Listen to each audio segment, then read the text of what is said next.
Okay. Okay, let's go ahead. All right, so we are now inside the Prosper. I will perform, hopefully I have time to perform the Sakrot palm design. Okay, so let's go ahead.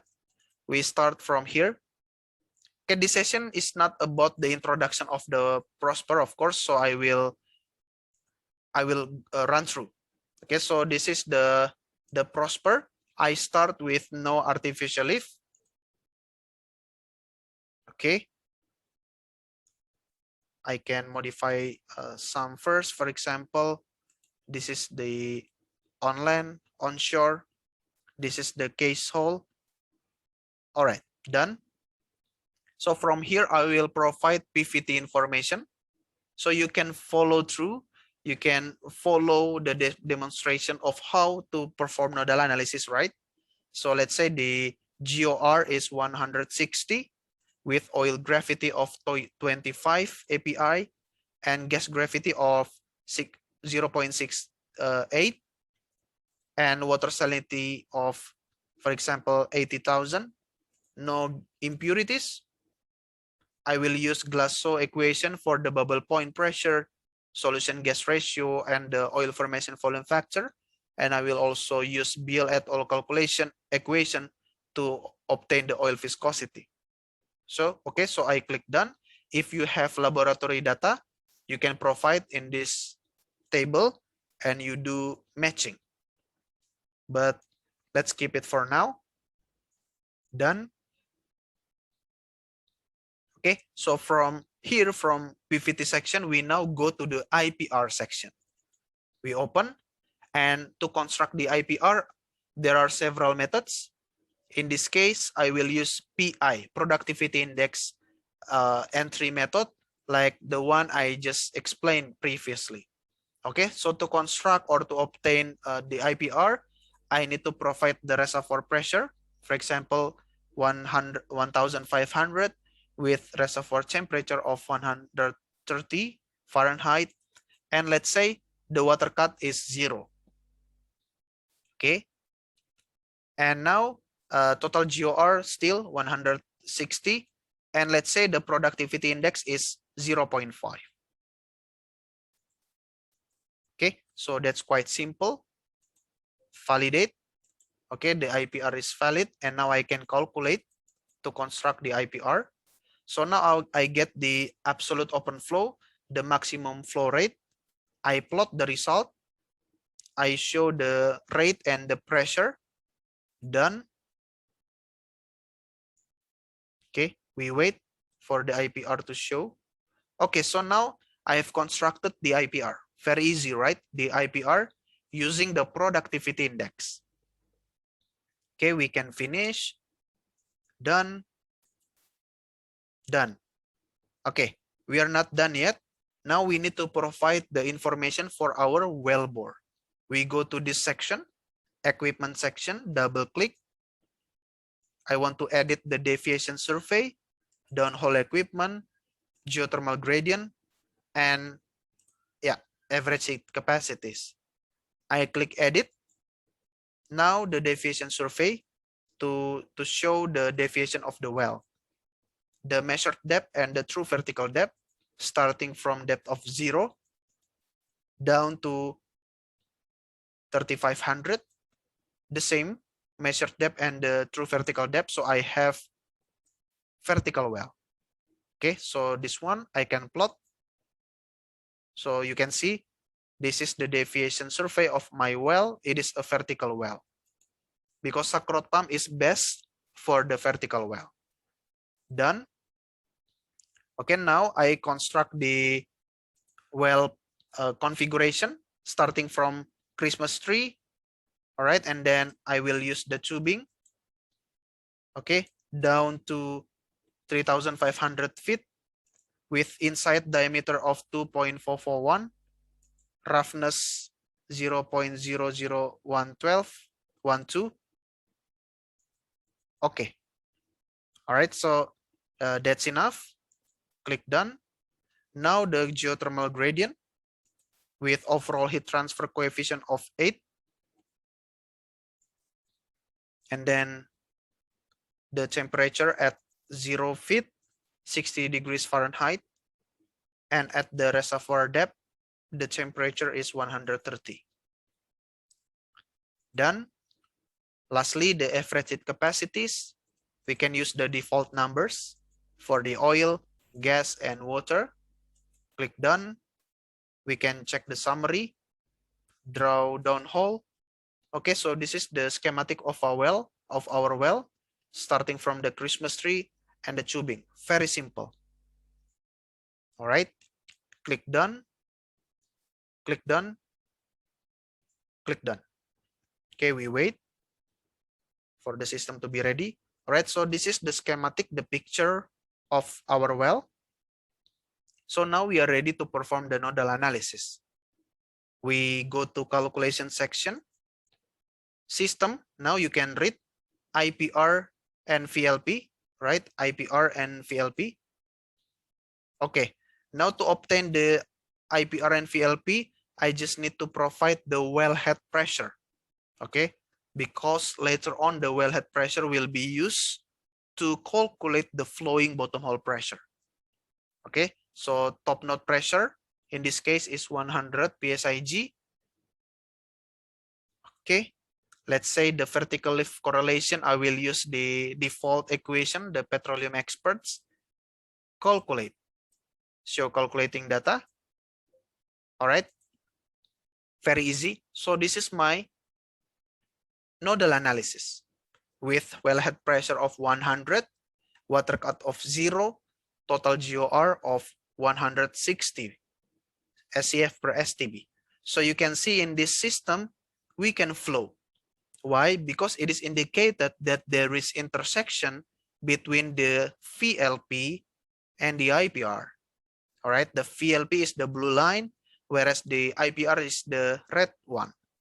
And you can see the result, liquid rate 140 stock tank barrel per day, with oil flow rate the same because we have water cut of 0. And this is the gas rate, which is calculated using the total GOR. Okay, you can also plot, system plot all cases, liquid rate for the x-axis and the y-axis to show the VLP and IPR. Done. All right, so this is our nodal analysis, actually the same plot, denoting or indicating the intersection between VLP and our IPR. So now we can produce the well. But of course, water cut will increase. Okay, water cut will increase. Let's say we go to, I make cases, I will vary the water cut. Let's say we only have 2 water cut, 0 and 80. If you have water cut 80, it means that you have water more dominantly, and because you have much water, the density or the gravity of the weight of the liquid column in your well will be heavier, and maybe the reservoir pressure is not sufficient to lift the liquid from the bottom hole to the surface, and your well will die. Okay, so we click done. Okay, now you can calculate. All right, so you can see for water cut of 0, there is intersection, the well can flow, the flow rate here. But at water cut of 80, there is no intersection. There is no liquid rate, there is no oil flow rate, there is no intersection. Okay, this one, the VLP, the blue one. All right, of course you need high pressure so that the IPR can go up and there will be flow rate, but of course cannot because the reservoir pressure is limited. All right, this is the blue line, the VLP, and the red one is the IPR. There is no intersection. Okay, so the well will die, and now we need to install artificial lift in our well so that the well can flow. Or you can also show the plot here, plot all cases. All right, and then we go done. Yeah, you can see